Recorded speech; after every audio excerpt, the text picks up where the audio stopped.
আগামী নির্বাচনে কোনো দল বা মহলকে জিতিয়ে দেওয়ার নীল নকশা হলে জনগণ তা মেনে নেবে না বলে সতর্ক করেছেন বিএনপির সিনিয়র যুগ্ম মহাসচিব রুহুল কবির রিজভী। তিনি বলেন, ডাকসু জাকসু নির্বাচনের মতো আগামী জাতীয় নির্বাচনেও উদ্দেশ্যমূলক ফলাফল হবে কিনা তা নিয়ে জনমনের শঙ্কা তৈরি হয়েছে।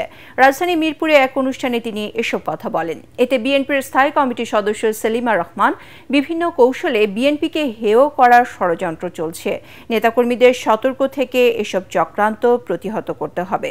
একটি সফল নির্বাচন আয়োজনে সবাইকে ঐক্যবদ্ধ থাকার আহ্বান জানান তিনি।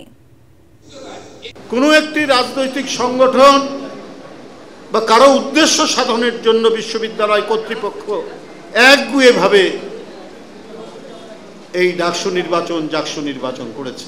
এই প্রক্রিয়া যদি চলতে থাকে, আগামী জাতীয় নির্বাচন অত্যন্ত ঝুঁকিপূর্ণ হয়ে যাবে।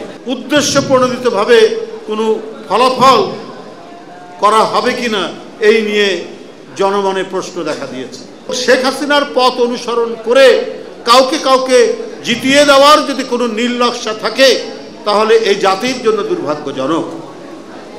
তবে জনগণ ছেড়ে দেবে না।